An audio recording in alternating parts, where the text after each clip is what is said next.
നമ്മുടെ ശങ്കരാചാര്യരും വേദങ്ങളുടെ അടിസ്ഥാനത്തിൽ ഉണ്ടാക്കിയ സിസ്റ്റമാണ്. എന്തിനു വേണ്ടിയെന്ന് വെച്ചാൽ നമുക്ക് ഭഗവാനോടൊരു ബഹുമാനം വേണം, അലക്ഷ്യമായിട്ട് ഭഗവാനെ നോക്കാൻ പാടില്ല. അതിനാണ് കറുത്ത വിഗ്രഹം വെച്ചിരിക്കുന്നത്.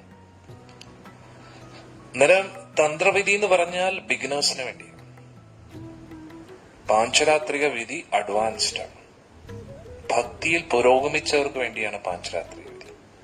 തുടക്കക്കാർക്ക് വേണ്ടിയാണ് തന്ത്രവിധി. ഏറ്റവും മിനിമം രീതിയിലുള്ള ആരാധന. ഇപ്പൊ നമ്മുടെ ഇവിടെ ആശ്രമത്തിൽ നോക്കുമ്പോ പാചകം ചെയ്യാൻ ഒരു ടീമുണ്ട്, അർച്ചന ആരതി ചെയ്യാൻ ഒരു ടീമുണ്ട്. അന്നേരം അമ്പലങ്ങളിൽ നോക്കിക്കഴിഞ്ഞാൽ ഒരു തിരുമേനിയാണ് എല്ലാം ചെയ്യേണ്ടത്. മനസ്സിലാവുന്നുണ്ടോ?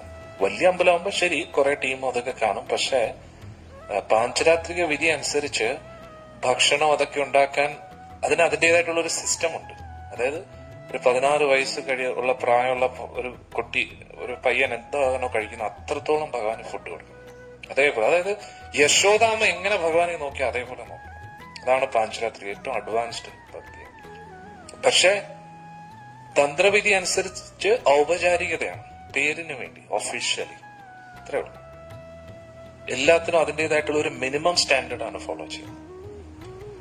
അന്നേരം തുടക്കക്കാർക്ക് ഭഗവാനിലേക്ക് ഒരു ശ്രദ്ധ വരാൻ വേണ്ടി അവരിപ്പോ നിങ്ങൾ ശ്രദ്ധിച്ചു നോക്കിക്കഴിഞ്ഞാലേ, തന്ത്രവിധിയുടെ രീതി നോക്കിക്കഴിഞ്ഞാലേ, കൂടുതലും ദൂരെ നിന്ന് ഭഗവാനെ കാണാൻ വേണ്ടിയുള്ള രീതിയിലാണ് എല്ലാം ചെയ്തിരിക്കുന്നത്. നിങ്ങൾ ശ്രദ്ധിച്ചു നോക്കിയാൽ മനസ്സിലാവും. അവർ മെല്ലെ പാഞ്ചരാത്രിക വിധിയിലേക്ക് ഉയർത്തപ്പെടാം. മനസ്സിലാവുന്നുണ്ടോ?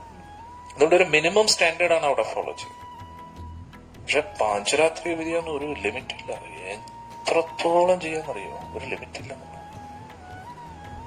നമ്മൾ ശ്രീരംഗത്തൊക്കെ പോയി കഴിഞ്ഞാൽ ഭഗവാനെ, തിരുപ്പതി ഇവിടെയൊക്കെ പോകുമ്പോൾ ഭഗവാനെ അവിടെ കെയർ ചെയ്യുന്ന രീതി കണ്ടു കഴിഞ്ഞാൽ എന്റെ ഒന്നോ ഭയങ്കര സന്തോഷം തോന്നും. ഒരു വലിയൊരു ചക്രവർത്തിയെ നോക്കുന്ന പോലെ ആയിരിക്കും അവിടെ. മനസ്സിലായില്ലേ? അതിന്റെ ഏറ്റവും